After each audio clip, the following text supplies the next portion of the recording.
Thank you very much for being on the show. Sure. Would you like a soda?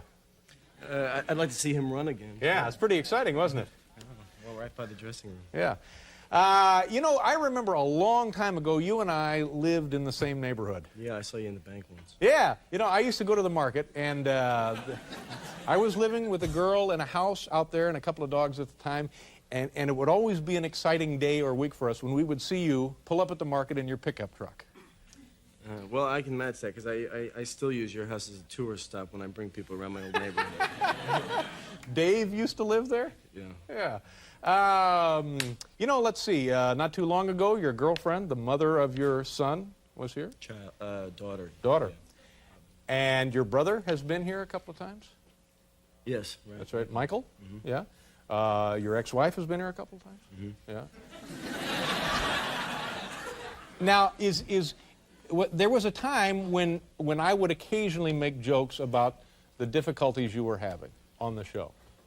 And I was wondering if the reason... if the reason you hadn't been on the show before now was because you were mad at me. No. The reason I hadn't been on the show just because I think that to talk about the business of acting is something difficult to articulate, whereas it's much more tangible with directing. But in terms of that, I felt vindicated when I saw the Marlon Brando interview and he did an imitation of you. Oh, but yeah. What did you? What was that all about? Marlon Brando was making fun of me. Was that what that was? Well, it's still part of the highest form of flattery. Now that he did you. Yeah, I guess so. Now I want to talk about the directing and stuff in a second, but let's go back to that period of your life, if you don't mind. You were having a lot of trouble.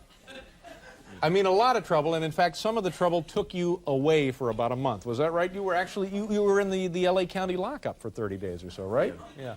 Now, when you look back on that time of your life, how do you regard that? What does that seem like to you now? Do you think I made some mistakes and I can learn from those, or it was just bad luck, or what was I think? I mean, what does it seem to you now that was?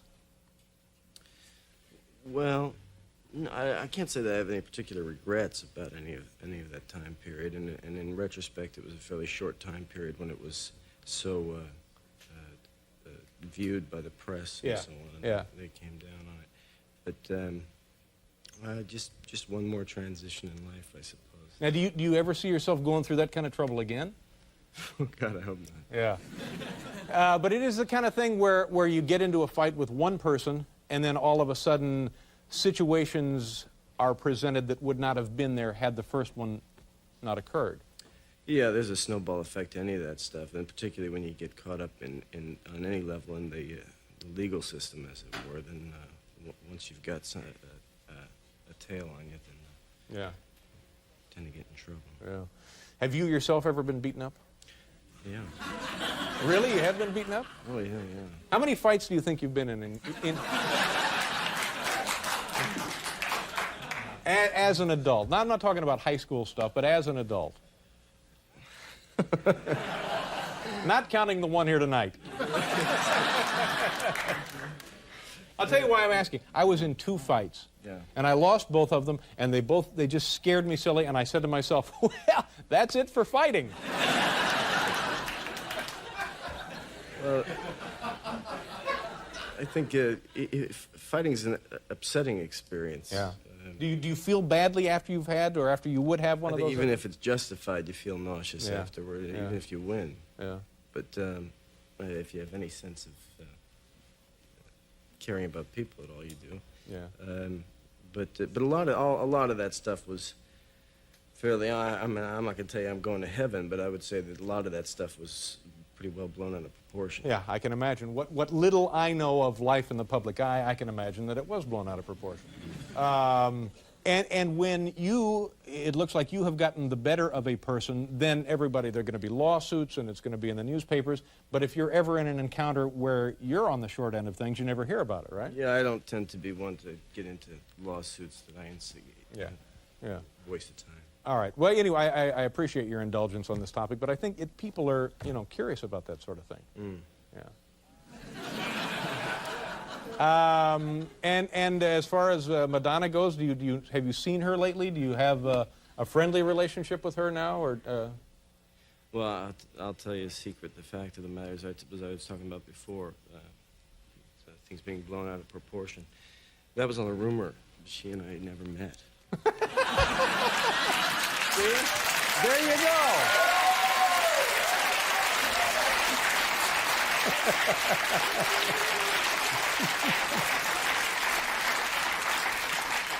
I knew it had to be something like that.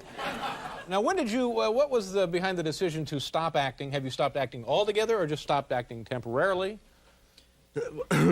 I'd say, never say never, but I just got to a point where I realized I wasn't enjoying it at all. And then having directed a movie, I had such a good time doing that that I think I'll try and stick with it. Yeah. What about acting do you think you began not to enjoy so well? I just found it sort of emotionally torturous. I think all actors have a different way of working depending upon who the actor is, and there's some wonderful actors for whom it's a very accessible process, and for me it was like tearing oneself apart. And, Do you think that there would have been an easier way for you to accomplish the same quality of work? I don't think so. I think what you latch onto and the thing that you go after, and for me it was acting, were the challenges that are most fascinating to you, and then making the choices that you make as an actor is then the way to achieve those choices was very difficult for me, and you don't want to change them because it's difficult. So. Now, when you're directing this movie, Indian Runner, and you see a scene transpiring, and you think to yourself, well, that's good, but if it were me, I would have behaved a different way in front of the camera. And then do you think, oh, damn, I'm sorry I made this choice? No. Well, I have a hell of a cast in the movie, and they were much more suited for the parts they were playing than I would have been. So, no, I think that I responded less as an actor and more as a writer most of the time, watching this stuff and being excited and surprised by what I was seeing. I generally have when I went into it with a bottom line in terms of the storytelling of the movie, and then tried to let the other people, be it crew or cast, and make the embellishments for me. Yeah. But isn't there some part of it, like if it were me, if I was an actor or something, maybe once a week or once a month, I'd race home and I'd close the doors and I'd just scream as loud as I could, "I'm in a movie!" You know, it would be exciting to know that people are paying money and sitting there eating stale popcorn, looking at my goofy face on the big screen. That would be, now granted, that's not all there is to it, but that would be a thrill. Now, was there a certain part of you that are you going to miss that? Or I guess you can always go back to it, can't you? Well, I think for me it was a little bit different. It was going home once a week and saying, oh, I'm in a movie. I see. So it's just kind of the other side of that. Yeah. All right, let's talk about the movie that you have directed here. What should we know? I guess we're going to look at a clip of it here.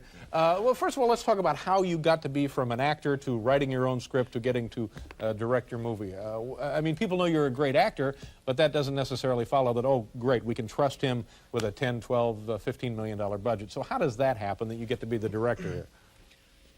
Well, I had been writing for a long time, and then when I decided I wanted to direct something, I wrote this particular one specifically to direct it. And, it happened in much easier than it might again, or might have been at any other time, and it had really to do with a producer named Tom Mount and Don Phillips, who Don initially read the screenplay and wanted to do it and brought it to Tom, and he was in a position to finance it, and it just went.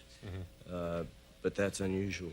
I think it just went to the right people at the right time. Yeah, and because it's unusual, because it's the first time, was there added pressure for you? Did you ever really get concerned about, oh man, what have I done here? I've stepped off a curb.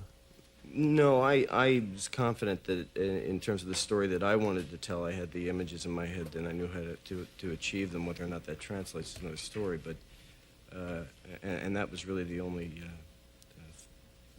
prerogative in a sense. And this is based on the Bruce Springsteen song, Highway Patrolman. Highway Patrolman. And you heard the song once, and all of a sudden you think to yourself, this works out to be a pretty good film. Is that essentially how it goes? Well, the song hit me on at a very strong visceral level, and I thought that it was cinematic in a way, and then over the years, the pictures just kept coming into the head, and eventually it added up to what I would have considered a long form, and so I banged it on a typewriter and went and shot it. Okay, okay. And you had no trouble getting the rights from Bruce to do this? Well, I wrote the script on spec without asking ahead of time because I know that he had been approached many times for the ideas of things, and I thought it would be a better situation to just go ahead and take the chance. I wanted to write it whether I got it done or not. And so I went ahead, and so when he was in a position to approve or disapprove of it being done, I was able to give him a script that he could make a decision. And he thought, okay. Yeah. Yeah. I'd like to be in a film with him. Me and Bruce. Maybe a buddy picture. Me and Bruce joined the Army, something like that. So, Sean, now we're going to see, we're going to look at it now? Yes. Okay, do you know what we're going to take a look at here from the film?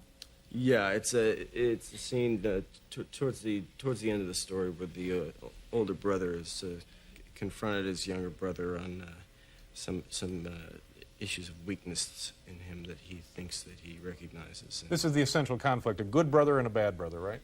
In a black and white sense, yeah. That's what Okay. All right, here we go. Indian Runner, directed by Sean Penn. Well, there you go. Let's see here.